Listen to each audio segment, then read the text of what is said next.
días, Venezuela. Bienvenidos a todo este su espacio. La Fuerza de la Unión, una tribuna abierta de la sociedad democrática venezolana para compartir con todos ustedes, más allá de cualquier distingo puntual, partidista o ideológico, la angustia, la preocupación, la justa indignación por lo que ocurre en nuestro país y también la certeza, la confianza, la esperanza de que trabajando juntos y que remando unidos en la misma dirección, seremos capaces de construir la Venezuela de trabajo y de respeto, la Venezuela con alimentos y con medicinas, la Venezuela con democracia y con libertad que todos necesitamos y que ciertamente todos merecemos. La Fuerza de la Unión es una presentación de Frigoríficos NIS, el placer de la carne, ubicado en la planta baja del mercado municipal de Chacao.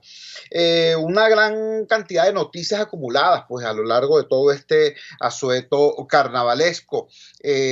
Importante precisar, por ejemplo, lo referido a la presencia de una persona relatora especial de las Naciones Unidas para investigar el impacto de las medidas coercitivas unilaterales sobre la situación de los derechos humanos.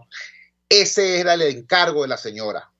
Ese era el trabajo que la señora tenía que hacer.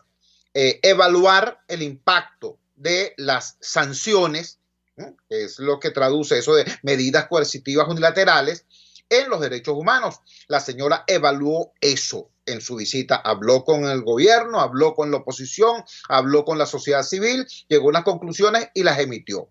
¿Qué ocurrió? Bueno, que se levantó una polvareda, el gobierno trató de jalar para su brasa, para su sardina, perdón, la brasa del informe de la señora, porque la señora dijo, en efecto, las sanciones han agravado la situación de los derechos humanos, pero dijo eso, que la habían agravado, no que la habían causado. Porque la causa eficiente de todo este desastre son los 20 años de corrupción, de saqueo y de mal manejo de la cosa pública por parte de los gobiernos de Chávez y de Maduro.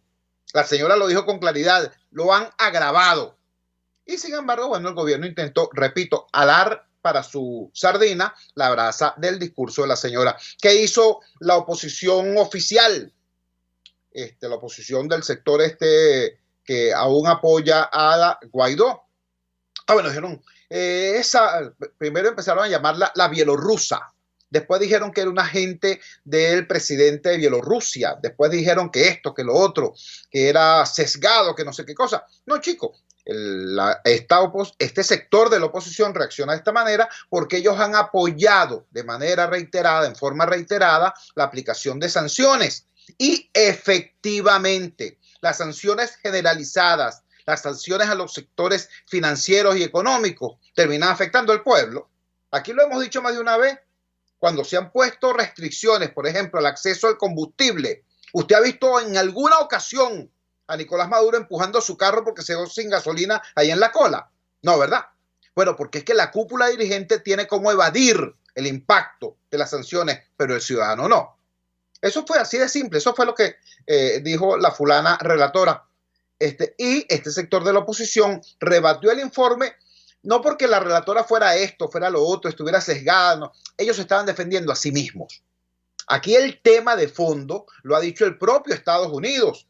El órgano oficial de Estados Unidos para evaluar este tipo de cosas dijo, en efecto, hemos evaluado esto y hemos visto que hemos generado un impacto en la situación de vida de los venezolanos más pobres. Entonces, no se puede ser más papista que el Papa, no se puede ser más gringos que los gringos, no se puede ser más defensores de las sanciones que aquellos que las están aplicando. Y aquellos que le están aplicando dicen, aquí hay que reevaluar esto. Eso fue todo. Sin embargo, hay un debate importante en el seno de la oposición venezolana. En ese contexto surgió la opinión, un planteamiento hecho nada más y nada menos que por José Guerra, quien es diputado electo el pasado 2015, en la actualidad dirigente político, dirigente social, alto dirigente también del partido Primero Justicia, quien emitió un artículo de opinión planteando la necesidad de regresar a la ruta electoral. Hicimos un contacto con él y lo comparto de inmediato con ustedes. Bueno, llamada, mi mensaje es el siguiente. Hay dos formas de llegar al poder o al gobierno. Uno, por la vía insurreccional, que fue lo que trató de hacer la izquierda en los años 60 y fue, digamos, derrotada sin ningún tipo de atenuante. Y por el campo de la elección popular. Yo opino que Maduro nos ha querido poner en la vía de la abstención, en la vía de la confrontación cuerpo a cuerpo con la policía, porque esa es la zona de confort de Maduro, que nosotros no participemos y que la mayoría del país no se exprese en unas elecciones libres. Y mi propuesta es volver a la vía electoral sin ningún tipo de complejos, que esa es la vía donde nos ha ido mejor siempre. Ya las protestas del 2017 demostraron que no hay forma de derrotar a los cuerpos policiales en la confrontación cuerpo a cuerpo. Tenemos que regresar a la política de masas, a la política de calle. Esa política de calle es recuperar el voto, instrumento de cambio, que el voto sirva para elegir. Ahora bien, compañero Chu, decía que la zona de confort de Maduro es como estamos ahorita, es decir, preocupado por un conjunto de problemas de otra naturaleza y no los problemas nacionales.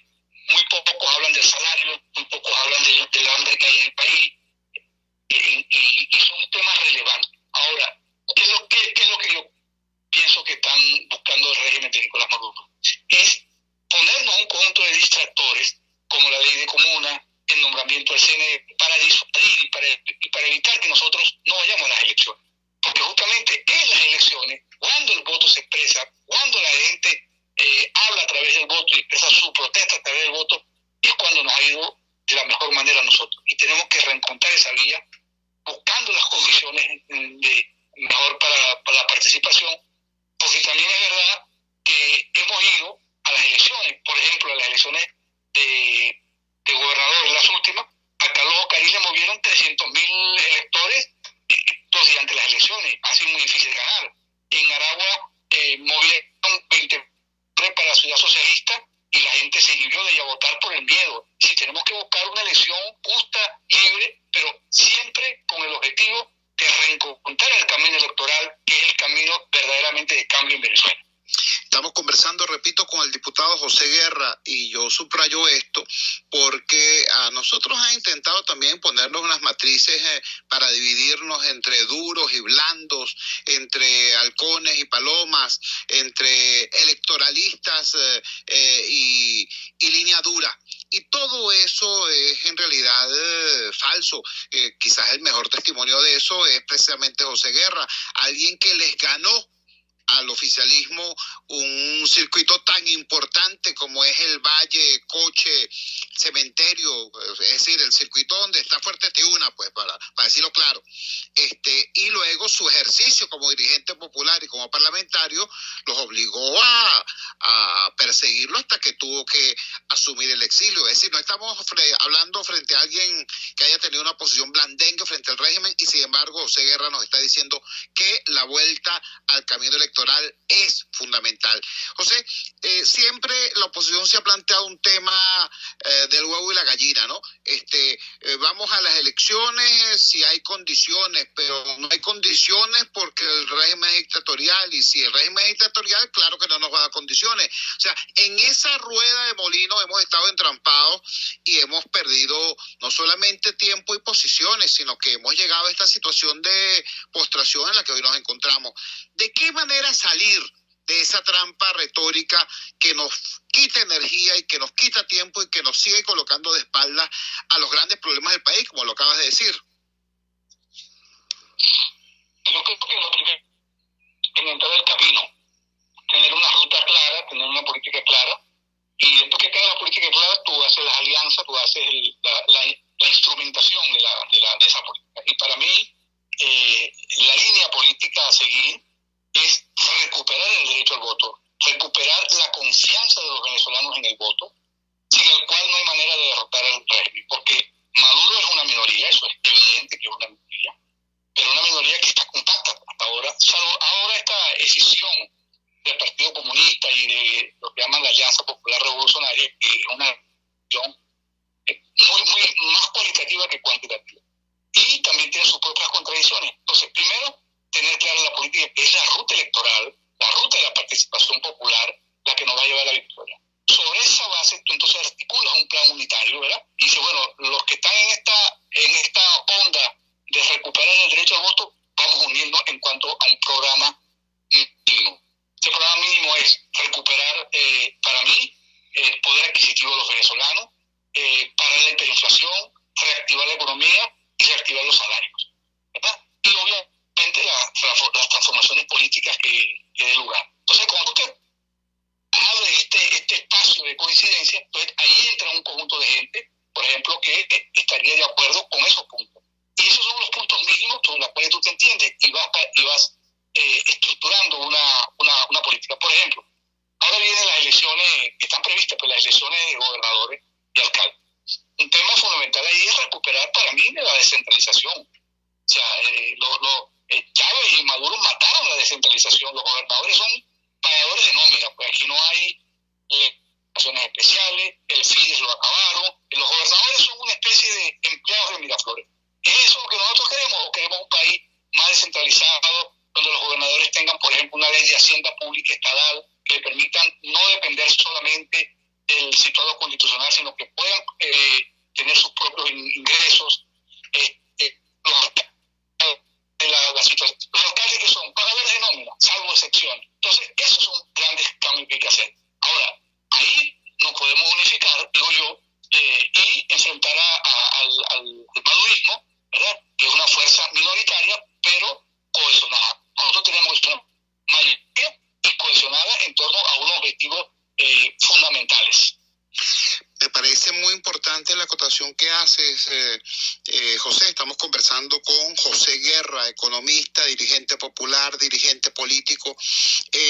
Me parece muy importante porque das luz. No se puede hablar de unidad o de alianzas en abstracto sin plantearse primero para qué es esa unidad, y tú lo estás diciendo con claridad. Unidad para retomar la vía electoral y retomar la vía electoral para volver a ser portavoces de las necesidades profundas de la gente. Puede haber un sector de la oposición que no crea en el retomar de la vía electoral. Eso plantea otra vía y bueno, podremos tener un modus vivendi y la posibilidad de encontrarnos a futuro, pero quienes creemos en esto que tú estás planteando debemos tener la posibilidad de entenderlo. ¿Estoy captando correctamente lo que planteas? Absolutamente, lo has captado perfectamente.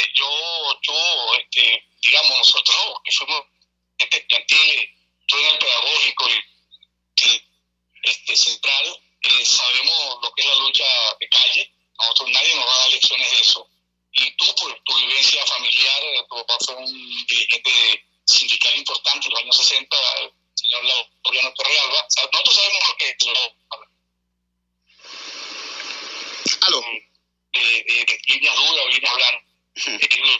¿Aló? Sí, te escuchamos. No, que a nosotros nos va a estar cuentos e historias de lo que son posiciones blandas o posiciones duras. Aquí, electoral, que me diga entonces o que me señale por dónde nos metemos. Porque calle hemos tenido. Aquí hubo muchos intentos y muchos atajos y ninguno ha funcionado. Pero lo que sí ha funcionado y funcionó en el referéndum revocatorio, en el referéndum para la reforma constitucional de Chávez, fue el voto, y ahí lo derrotamos. Luego lo derrotamos en el 2010 en las elecciones parlamentarias, y luego lo volvimos a derrotar en el 2015 en las elecciones parlamentarias, ¿verdad?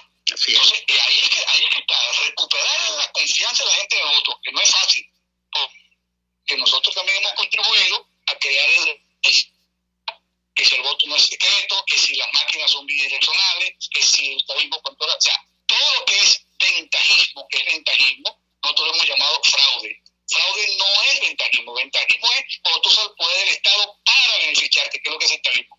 Fraude es cuando tú votas por A y te sale el voto B. Eso no ha ocurrido en Venezuela. José, hay diversos factores de la sociedad civil venezolana que han estado planteando cosas similares a las que tú estás expresando ahora, pero el hecho de que lo hagas tú y que tú seas un dirigente relevante de un partido tan importante como Primero Justicia, le da un valor adicional, también de un peso muy grande a lo que estás diciendo. Este debate, no te estoy pidiendo por supuesto una infidencia, somos muy respetuosos de eso, pero este debate, ¿cómo se está dando al interior de los partidos y al interior de tu partido? Bueno, yo no sé la situación de otros partidos, pero el Primero Justicia ya es público, que será, porque el partido lo ha planteado, una revisión de lo que se ha hecho, cuando hubo llamado que fue algo tan bochornoso, que se clara, desligándose de ese hecho, clarísimo. De la operación Gedeón. Gedeón, claro, o sea, el partido fijó posición sobre eso muy clara, diferenciándose de esos atajos. Luego, con el tema de cómo se han administrado algunos recursos, también ha sido claro, también ha sido, digamos, crítico como tiene que ser un partido, porque estamos hablando de gente que, de borregos, sí a todo, y en este caso, como vienen unas elecciones, bueno, el partido lo ha dicho, ha estado discutiendo, entre los factores fundamentales de las fuerzas democráticas, y hay una discusión que se está dando y que se está, digamos, realizando hablando de distintos escenarios, distintas posibilidades, y estamos en eso, pues buscando la vía también de facilitar una negociación política, parte de una negociación política, no un diálogo, porque el diálogo es, bueno, sentarse a conversar tomándose un café y ahí hablar, no, es una negociación política para buscar una solución a la crisis de Venezuela, y en eso estamos de manera tal que ha sido claro la posición nuestra sobre esto. Yo entiendo que otros partidos están en la misma situación, porque el problema está en que si tú te sigues negando la participación, bueno, viene, por ejemplo, la activación de un posible referéndum revocatorio. Entonces tampoco va a participar. Y yo creo que en las elecciones presidenciales tampoco vas a participar. Entonces cierras todos los caminos y entonces te vas quedando pues sin política, y la gente empieza, bueno, a preguntarse, bueno, ¿y qué vamos a hacer ahora? El dirigente de Achagua, que quiere ser concejal, porque ha luchado, el dirigente de un estado que se merece ser gobernador, o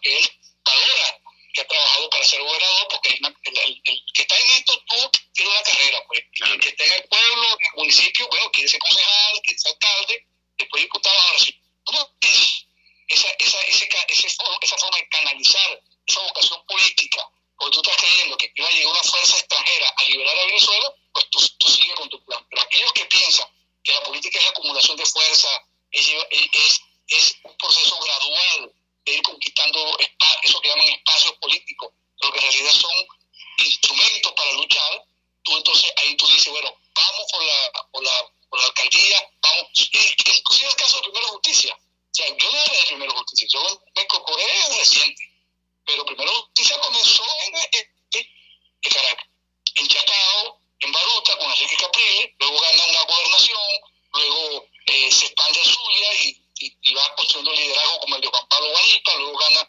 la alcaldía del Estado Trujillo, la alcaldía de Mérida, la alcaldía de Miranda, la más importante, Pechería, luego se expande, y cuando te das cuenta tiene un partido que tiene presencia de los 333 municipios en 330, y no tiene presencia en tres porque está en el Amazonas o en el Delta muy distante, pero que está implantado nacionalmente electoral, y tomó la vía de la participación política.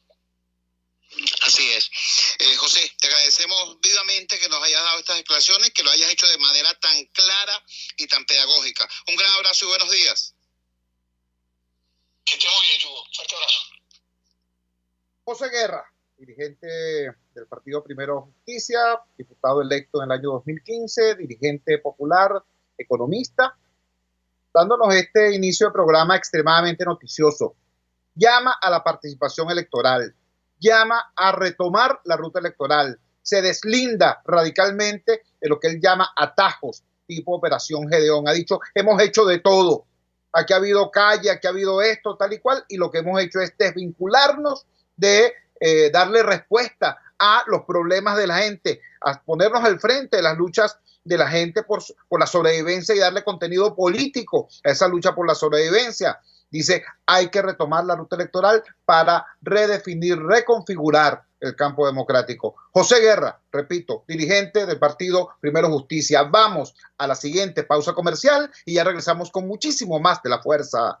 La fuerza es la unión. Usted escucha Unidad, la fuerza es la unión, con Chuo Torrealba por RCR 750 AM. Voz de América. Información precisa, completa, veraz, objetiva e independiente. Directo a tu pantalla. De lunes a viernes a las 2 de la tarde por RCR 750. Pluralidad contigo. Respeto contigo. Responsabilidad contigo. Libertad contigo. Estamos contigo y punto. De lunes a viernes a la 1 de la tarde. Contigo. Solo por RCR 750 AM. Porque lo bueno une. En la crisis se encuentran las oportunidades. Aquí en Sin Estrés se las mostramos con invitados especiales que nos regalan sus experiencias por una Venezuela mejor.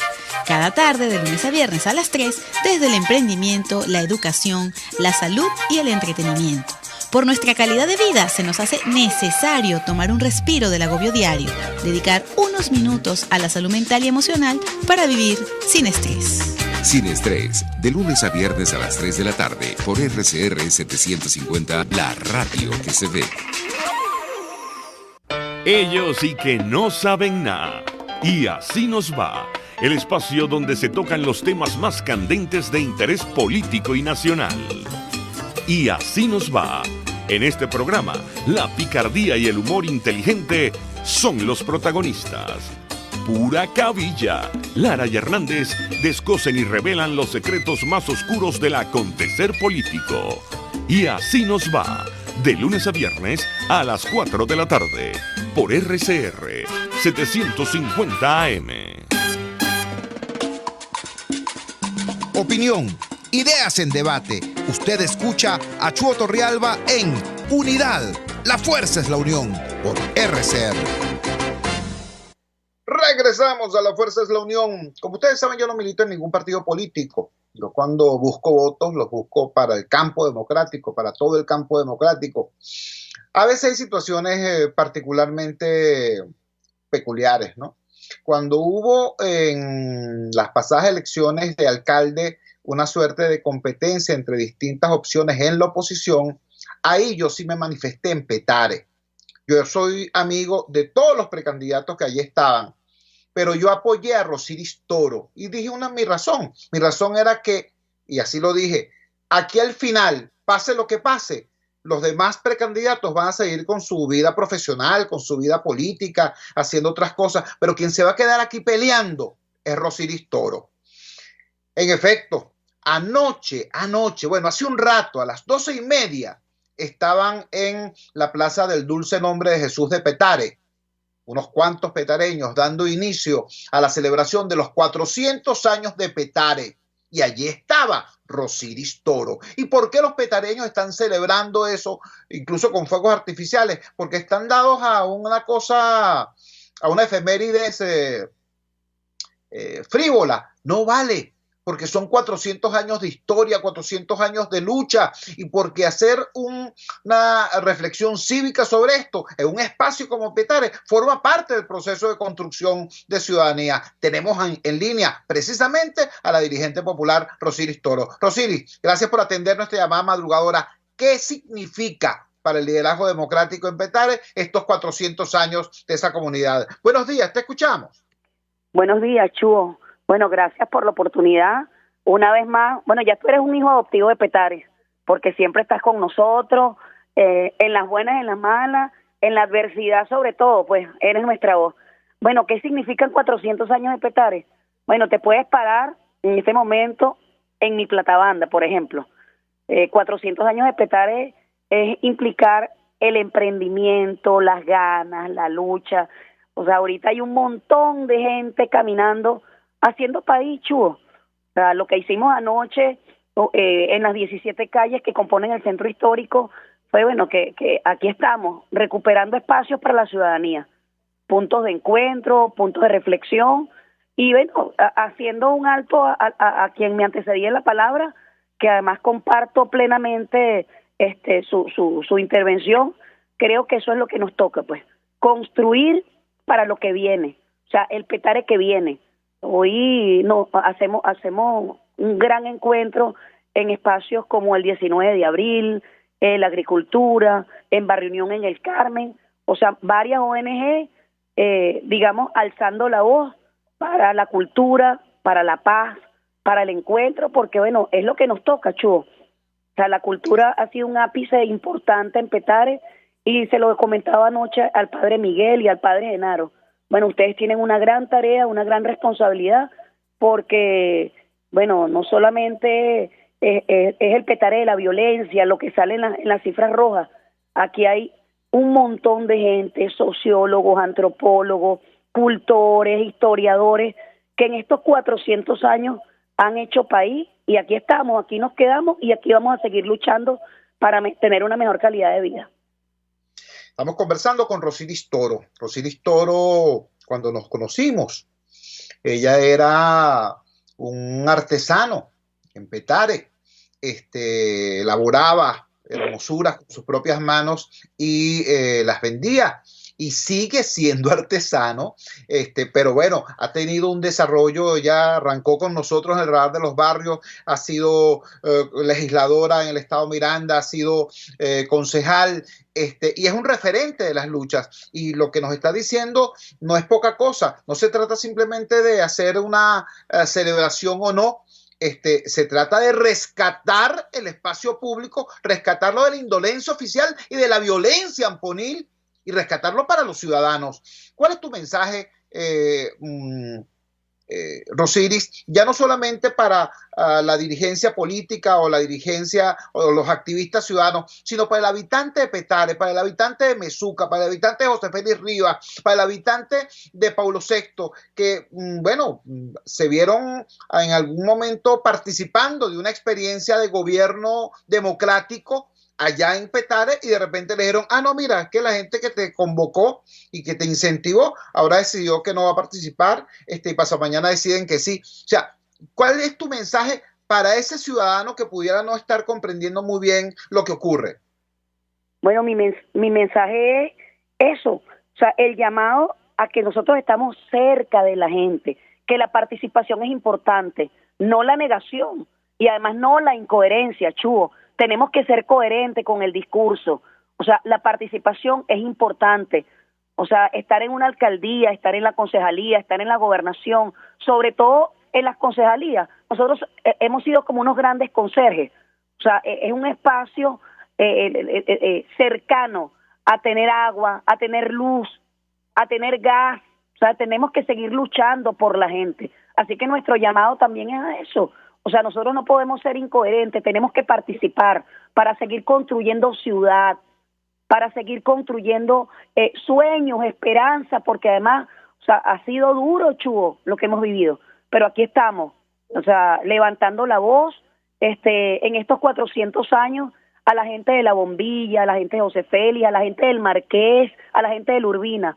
Hoy es un gran día para la reflexión, pero sobre todo para que nos reencontremos con la coherencia, ¿verdad? Y que, bueno, no nos anotemos en esto. O sea, tenemos que construir una nueva Venezuela. Rosiris, te agradecemos profundamente que nos hayas atendido esta llamada madrugadora y que nos hayas compartido con nosotros esta visión tuya de participación, de combate democrático y de estar pegadito allí al dolor del pueblo para transformarlo en esperanza de cambio. Un gran abrazo y buenos días. Dios te bendiga, Chuo, gracias y feliz día Petare a todos. Amén, amén. Rosiris Toro, dirigente popular de Petare. Petare cumple 400 años.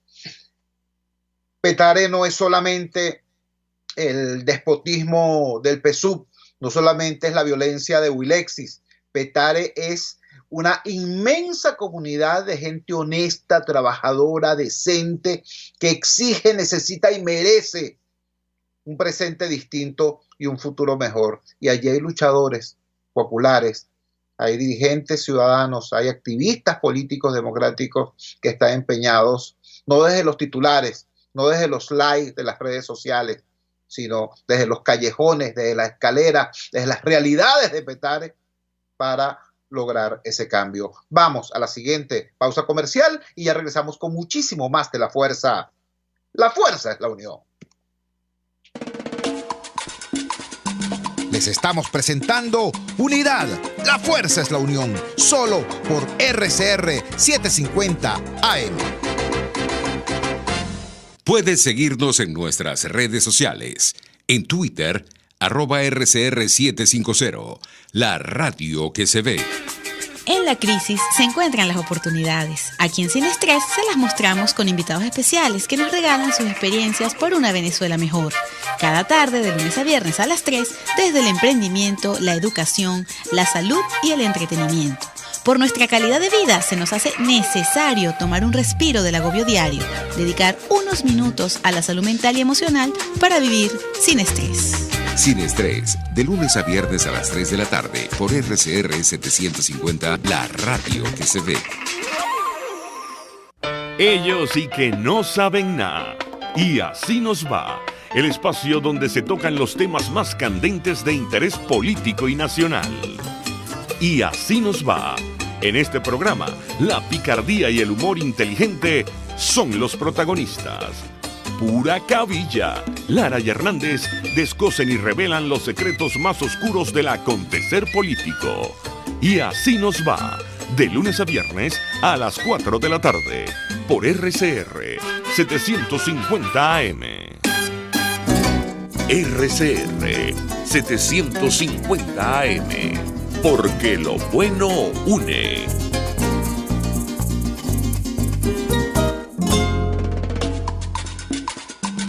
Les estamos presentando Unidad. La fuerza es la unión. Solo por RCR 750 AM. Regresamos a La Fuerza es la Unión. Otro de los temas que destacó durante estos días de asueto es la situación de nuestros compatriotas en la diáspora. El relator de la ONU responde a postura de Chile sobre deportaciones y dice: los estados no pueden expulsar discrecionalmente a los migrantes. Es un titular de diversos portales informativos en la madrugada de hoy. También nos trae La Voz de América la siguiente información: cientos de migrantes venezolanos y cubanos solicitan asilo en Uruguay tras rebotar en las fronteras militarizadas de Chile y Perú. La situación es muy grave, muy grave. El asesinato de un comerciante venezolano en el pueblo de Trujillo, en Perú, ha generado una situación muy delicada, de fricciones, de tensiones, ya no solamente con el gobierno o los gobiernos que militarizan sus fronteras, sino incluso al interior de estos países. Consultamos con una voz autorizada para hablarnos sobre esas tensiones, la voz del historiador Elías Pino Iturrieta, quien nos regaló una entrevista que comparto de inmediato con ustedes.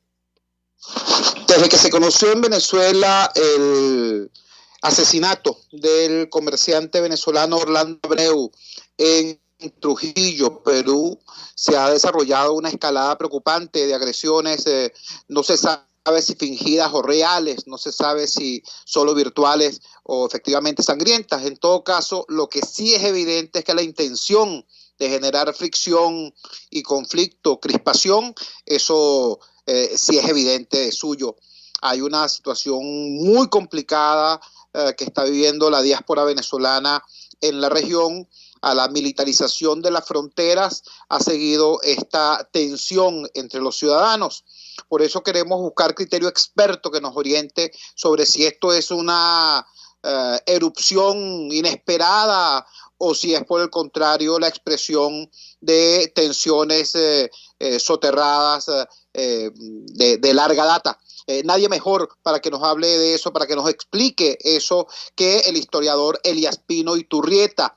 En un reciente trabajo publicado en el portal La Gran Aldea, nos explicaba el historiador Elías Pino Iturrieta cómo, a propósito del gesto del presidente Duque de brindar un protocolo especial de protección a la diáspora venezolana, cómo este gesto podía contribuir a solventar, procesar en todo caso tensiones antiguas entre la sociedad venezolana y la sociedad colombiana. Ahora, ¿qué ocurre en casos como el de Perú, en Ecuador, en el mismo Chile, con esta relación histórica? Tenemos en línea precisamente al doctor Elías Pino Iturrieta. Elías, gracias por atender nuestra llamada madrugadora. ¿Qué nos puedes decir sobre esta situación que te planteamos?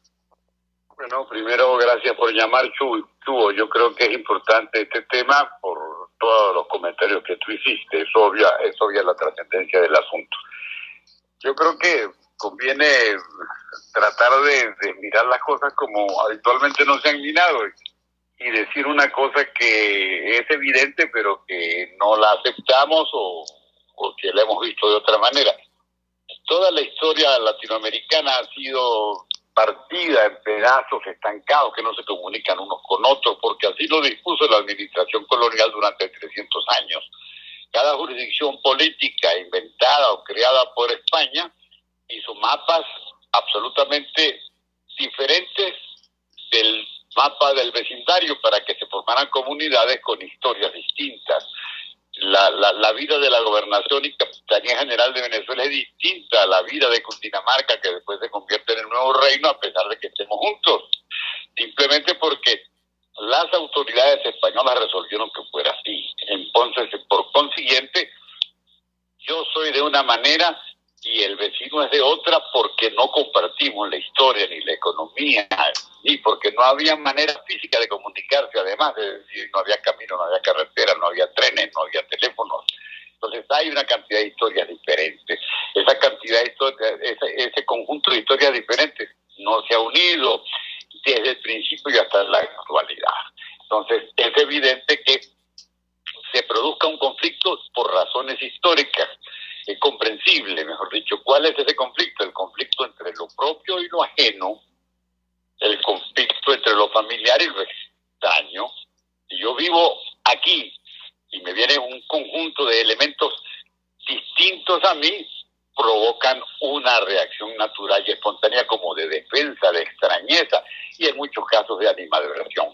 Eso es una cuestión que se tiene que considerar después de reconsiderar el mito, la fábula de la integración latinoamericana. No existe la integración latinoamericana, porque históricamente ninguna de las sociedades que se convirtieron en repúblicas a partir del siglo XIX tuvieron historias compartidas, y cuando la tuvieron fue por breve lapso. Esa es una cuestión muy importante, y entonces es muy difícil pedirle al colombiano que me vea como parte de su vida, o pedirle al colombiano o pedirle al venezolano que vea al colombiano como parte de su vida, porque históricamente las distancias son notables a pesar de la continuidad geográfica. Estamos allí al lado, pero no lo estuvimos, ni lo estamos porque hablamos distinto, entendemos la religión distinto y tenemos una economía distinta. Cada parcela que se convierte en república, cada parcela de las colonias tiene una manera de sobrevivir. Por consiguiente, la integración latinoamericana es una fábula o fue una necesidad transitoria. ¿Cuál fue la necesidad?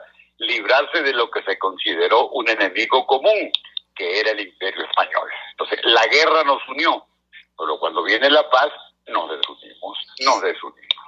Esa es una realidad evidente que la retórica ha ocultado. La integración no existe, sino en cabezas de personas que no conocen la realidad. Uno de los primeros fue Miranda. Miranda es un extranjero, Miranda tiene 30 años viviendo en el extranjero, entonces inventa Colombella, toda la unión del Sudamérica en un solo gobierno de Colombella manejado por un incanato. Esas son cuestiones fabulosas de la ilustración, del pensamiento ilustrado y de la diosa razón, pero imposibles de convertir en realidad, porque existe una realidad estancada, es decir, dividida en departamentos estancos.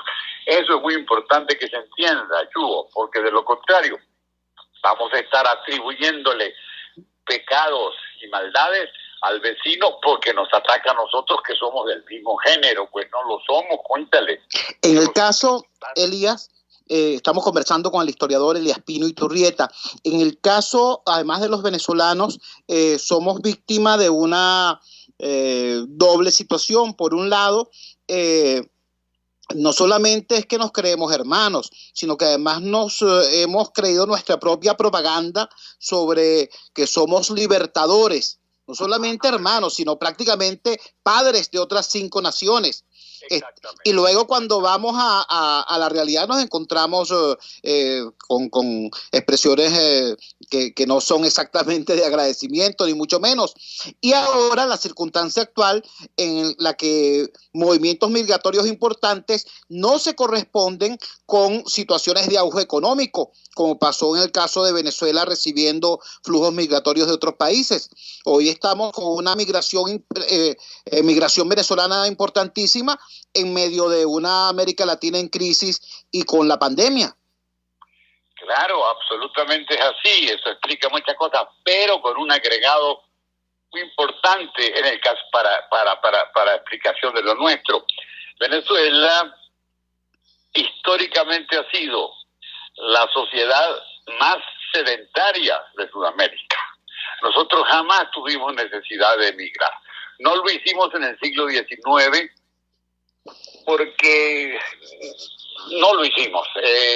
Convivimos en nuestra modestia sin necesidad de salirnos todos en conjunto, entre otras cosas, porque las guerras civiles no fueron tan cruentas como en otras partes. Entonces, más o menos, la vastedad geográfica de Venezuela nos libró de la garra de las dictaduras, en caso de que hubiese dictaduras feroces en el siglo XIX, pero no las hubo. Entonces, nunca emigramos.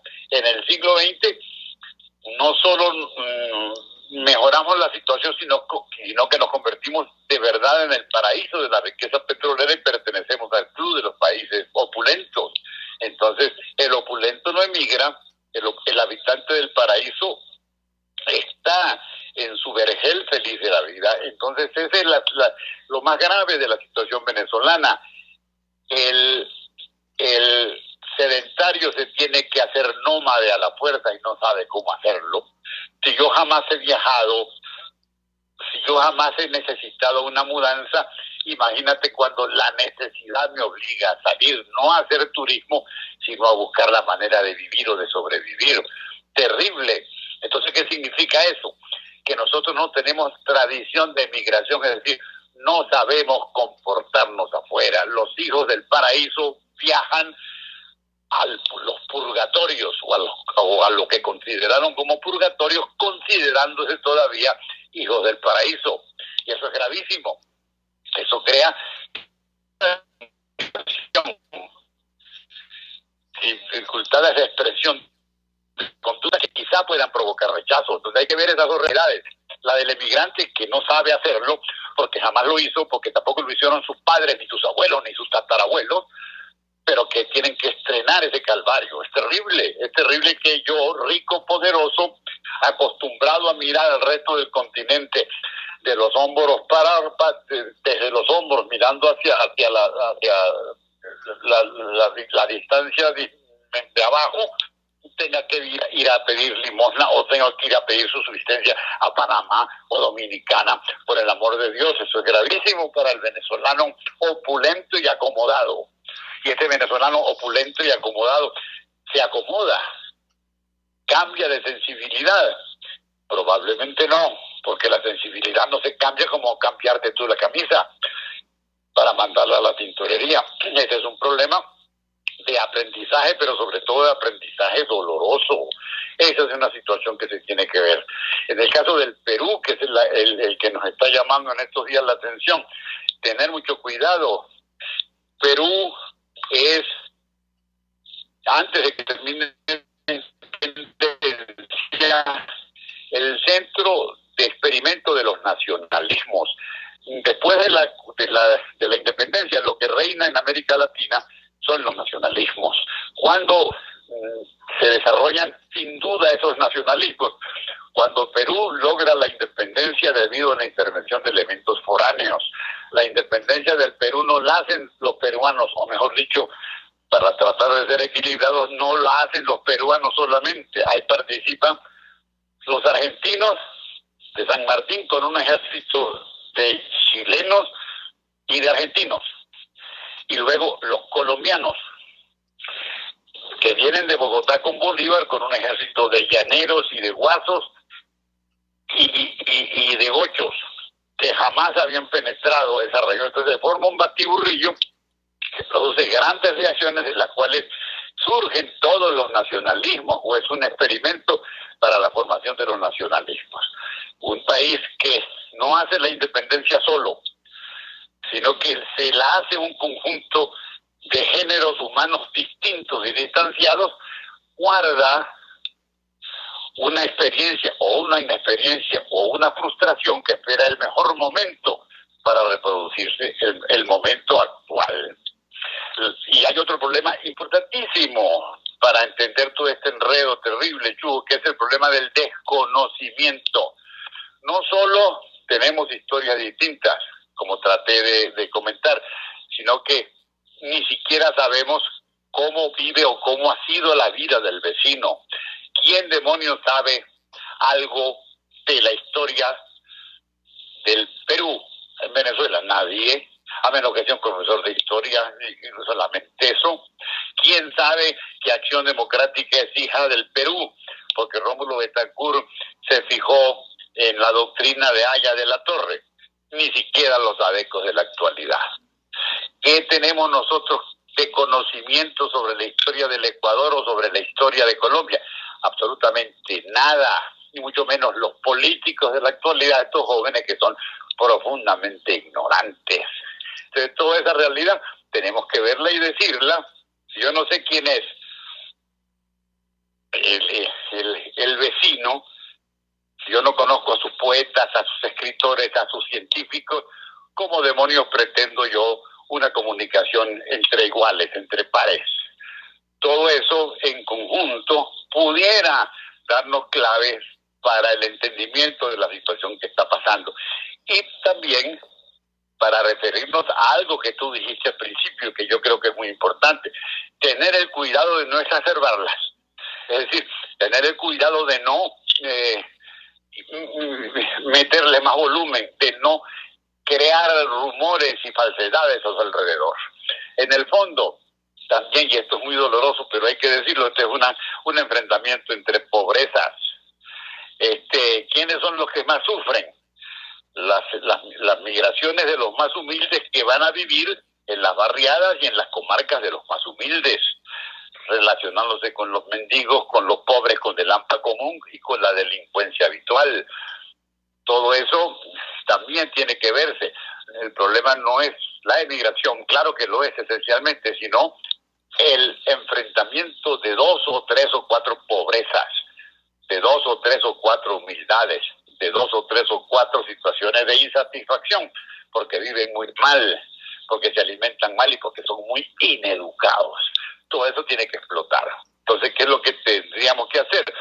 Llamar la atención de los que suponemos somos educados o menos ineducados para tratar de canalizar esta situación que puede explotar, pero partiendo de la verdad. La verdad es que nunca hemos estado unidos.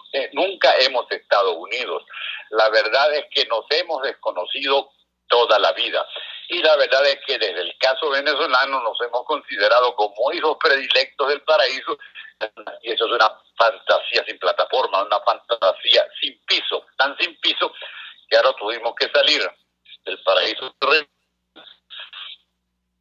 a vivir como mendigos en el extranjero. Yo creo que todo esto es muy duro, pero son claves, Chugo, que pudieran servir para entender la tragedia extraordinaria en la que nos metió el chavismo, como convirtiéndonos en nómades. Elías, te agradecemos vivamente que nos hayas regalado estos minutos y nos hayas permitido aproximarnos a una mirada más profunda y sobre todo más honesta, más sincera, más útil también de toda esta situación. Un gran abrazo y buenos días. Dale, Chugo, gracias por llamarme. Un saludo. Elías Pino Urrieta, historiador, investigador, escritor, docente universitario, que nos da estas claves. Se sepa que no es todo este asunto, la integración latinoamericana y nosotros que decimos, wow, qué mal agradecidos son nosotros siempre hemos estado con los brazos abiertos y ahora nos tratan de esta manera. Y mira el culto Chile, lo que nos hace ahora Piñera, de todos estos países supuestamente amiguísimos nuestros del Grupo de Lima. Bueno, en el propio Perú, sede del Grupo de Lima, erizadas sus fronteras con bayonetas para repeler a los migrantes venezolanos. Entonces nos horrorizamos. Ya va. En primer lugar, vamos a ver cuál es el contexto y cuál es la historia real de todo esto, ¿no?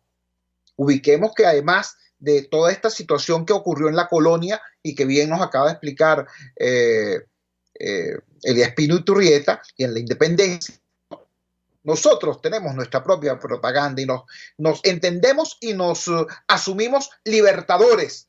Chico, y resulta que en el resto del continente nos ven como invasores. Y celebraban cuando nos retiramos de esos países. Y después viene el tema de que nosotros éramos los depositarios de la riqueza petrolera mientras ellos se debatían entre la miseria y las dictaduras. Y nos veían, sí, como esperanza cuando se venían, pero también con envidia. Y ahora estamos en esta situación, en este purgatorio al cual nos ha lanzado el chavismo y con una clase política que no tiene cómo ayudar, entre otras cosas, porque como lo acaba de decir el Espino Iturrieta, es tremendamente ignorante.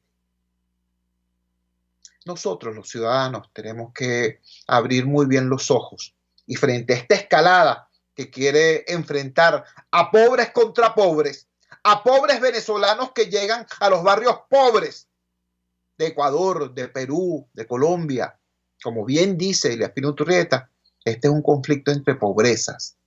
Y nosotros, como pueblo, como nación y como continente, somos mucho más que estas miserias enfrentadas. Trabajamos para ustedes en la dirección general de la emisora, Jaime Nestares. Al frente de los controles estuvo César Arteaga. Habló para ustedes su amigo, comunicador popular, activista social, ciudadano en lucha por la democracia y por la libertad, Jesús Chúo Torrealba. Ahora más que nunca, fuerza, Venezuela, porque la fuerza es la unión. La fuerza de la unión fue una presentación de Frigoríficos NIS, el placer de la carne, ubicado en la planta baja del mercado municipal de Chacao. Muy buenos días, hasta mañana. Feliz miércoles de ceniza. RCR presentó Unidad. La fuerza es la unión. Con Chúo Torrealba. Solo por RCR 750 AM. Tarot, ciencias ocultas. Descubre el motivo de tu mala suerte. Regresa tu ser amado. Domínalo. Aleja